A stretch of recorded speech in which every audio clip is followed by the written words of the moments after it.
Going to read one verse from the book of Isaiah, the 35th chapter. This is a portrait of the exiles, those who were carried away into Babylon after Zion was destroyed, or Jerusalem.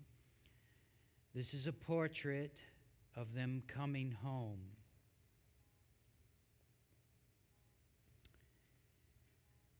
And the ransomed of the Lord shall return and come to Zion with singing.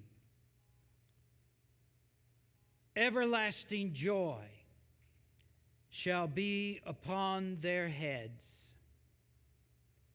They shall obtain joy and gladness, and sorrow and sighing shall flee away. Joy, one spiritual writer says, is to stand outside of oneself. Robert Johnson writes that this word joy is very close to the word ecstasis, from which we get the word ecstasy. And ecstasis means to stand outside of oneself. Now, when you're filled with an emotion that's just too much for the body to contain, it's like joy. And you stand outside of oneself, he writes. Or it's too big for the rational mind to understand. And we're transported into another realm. But I'm sorry to say that we rarely stand outside ourselves these days. We are a people who are too much full of the world. We are a people prone to doing, working, thinking, planning, where to eat, what to buy. I heard someone say, I did all my Christmas shopping in one day. They told me that this morning here at Shiloh. She said she started at 9:30 in the morning and finished at 10:30 at night. So there it is. That's a lot of doing, isn't it? A lot of doing. We can't keep that kind of pace up, can we? We need a break from all that desire for strength and power. I think we need to be moved into that spaceless, timeless place, that primal place where God dwells, where the centrifugal force of the Trinity spins joy inside us. We need that. Now, joy is different than happiness, isn't it? You know that? Joy is different. Happiness is built on happenings. And happenings are short-lived. So there may be a happening that brings us good fortune or some extra piece of unexpected gift, but that kind of happiness goes away quickly. I think a lot of people try to seek joy through happiness, or danger and excitement.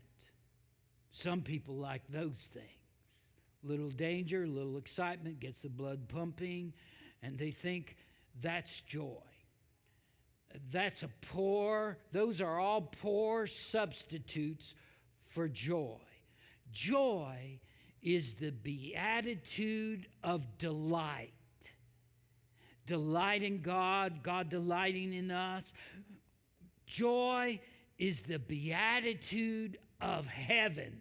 A piece of heaven comes to us, and we're in God's presence, and it moves us out of this world for a moment, for a time. And it'll stick with you, joy. Once that experience of joy is there, of standing outside of oneself, it moves us. We can return to it. Joy. Which would you rather have? Happiness or joy? Well, you probably want them both, but anyway, I think we prefer joy as God's people. Now, there's this picture of joy in the scriptures of people coming home who have been in exile. God promises to bring the exiles home. So in 587 BC, Babylon swept down upon Zion, tore down the walls of Jerusalem, burned it, turned it over, devastated it. And then the people who were not slaughtered were forced to march all the way to Zion, or all the way to Babylon, out of Zion, and walk and march in all that grief, all that sorrow, all that sighing. Did you know that all of Judah's allies deserted her during that war? All of them. No one got involved to help Zion resist Babylon. They all deserted her. One of those nations was Edom. Edom is to the southwest of Zion or Jerusalem. Edom didn't just stay out of it, though. They joined Babylon and ransacked and looted the city with the Babylonian soldiers.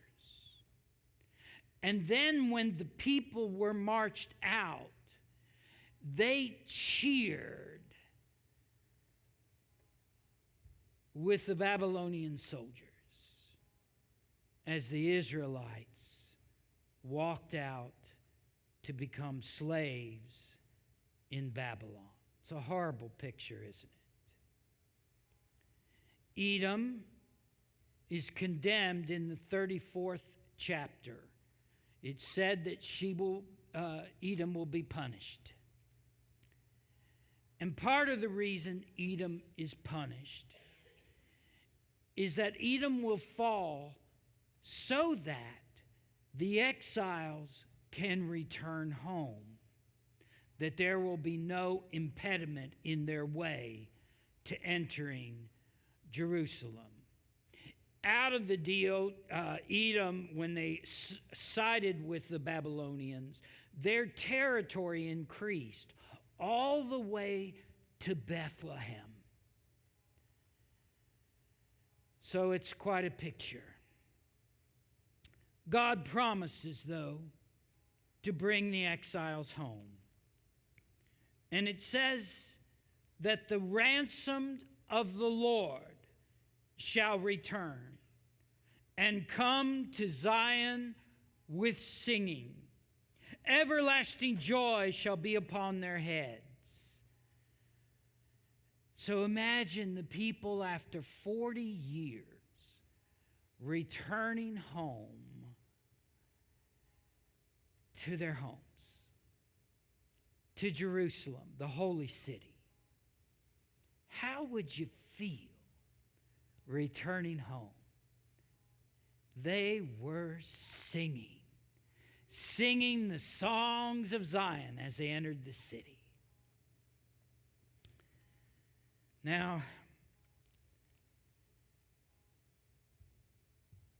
an interesting thing about this text is this text is a promise, but it's also written, and the exiles had already returned home.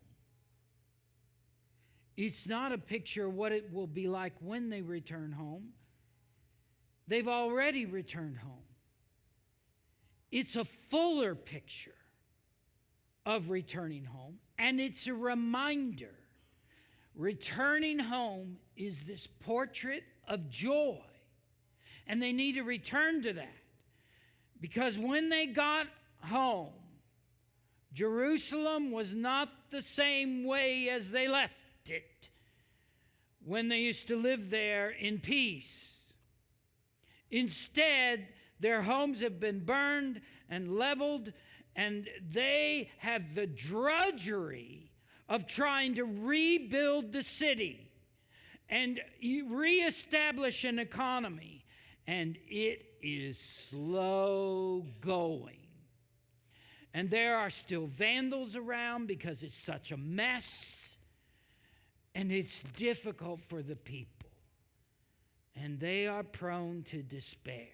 And Isaiah writes to them and tells them this picture of returning home.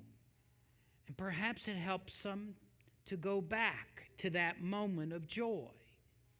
But it's also a bigger picture.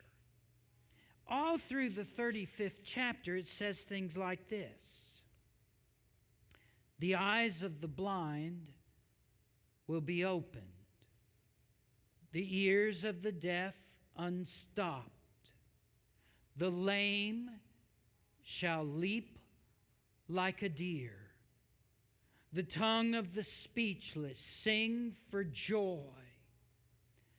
And then the description is of the desert that they've had to walk through. And the desert is all new.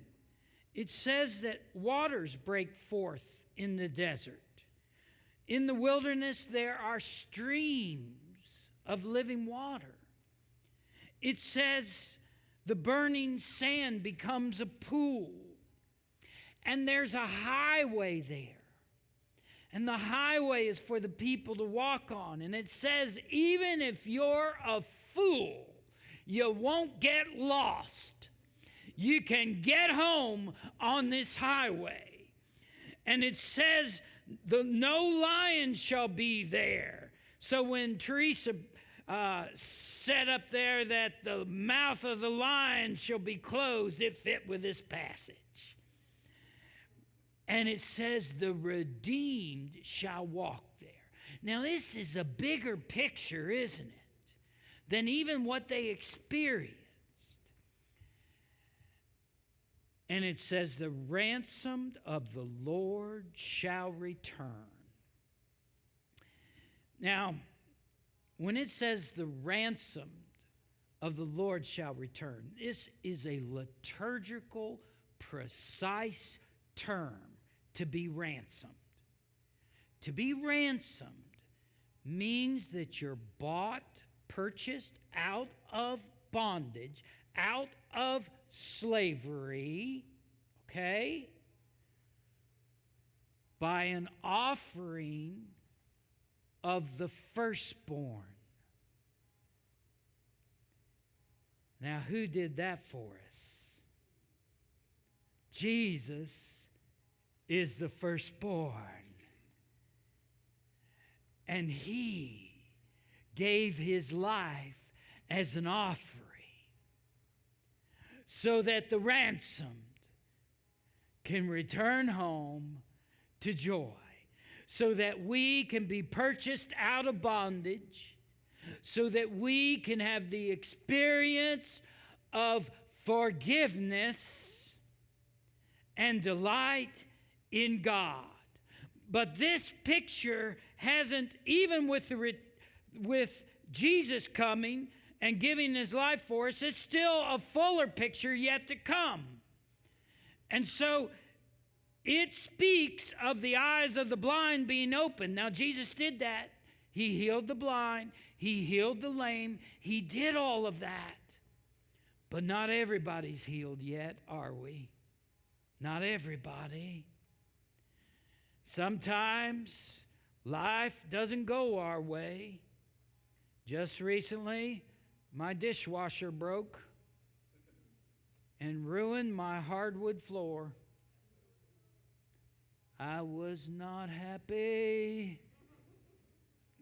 But that's life, isn't it? That's life. Sometimes it doesn't go our way. But Jesus promises to return. And you know this picture, the eyes of the blind being opened and the lame leaping like a deer, these were the scars of war. Some of the people came back with the scars of war. And Jesus will return someday. And when he does, he will remove all the scars of war. That's how great our God is. That is joy. How do we find joy? Well, I think it's good to ask for it. Ask God to bring you home to joy. I was talking to someone on the way into the worship service, and this student said they were really glad to be home. The student had finished a semester and was on Christmas break and was loving it. Now, this reminded me of when I was in college. I so desperately wanted to go away and leave home. All right? I wanted to be independent. I wanted to get out of the house. I wanted to go and have the full college experience. I wanted to live in a dormitory. I wanted to make new friends. And then I got to college, and I had to work nearly full time to make it through, and that didn't leave me a lot of room for leisure, and it was difficult. And then the Christmas break came, and I drove all night from Oklahoma to get home to Cincinnati to be home. The guy who couldn't wait to leave couldn't wait to come back. And when I got home early in the morning and opened my parents' door, everybody rushed to greet me. And my sisters, 8 and 10 years old, I picked them up and kissed all over their faces. Coming home is a symbol of joy. And someday will be brought fully home to God. Now, in these next couple of weeks, we've got the end of the season of Advent, and we have more worship services for Christmas. And you may have the privilege of some family gatherings. And I want you to do something for me as a spiritual exercise. When you come to another worship service and you enter the doors open for you. I want you to think that this is God welcoming you home. God's welcoming you home. When you open the door for anyone who comes into your home, welcome them as God welcomes people home. And don't forget to sing. You can sing anywhere, you know. You can. Going home, going home. I'm just going home. Quiet light, some still day. I'm just going home. It's not far, just close by, through an open door. Work all done, care laid by, going to fear no more. Going home, going home. I'm just going home. Amen.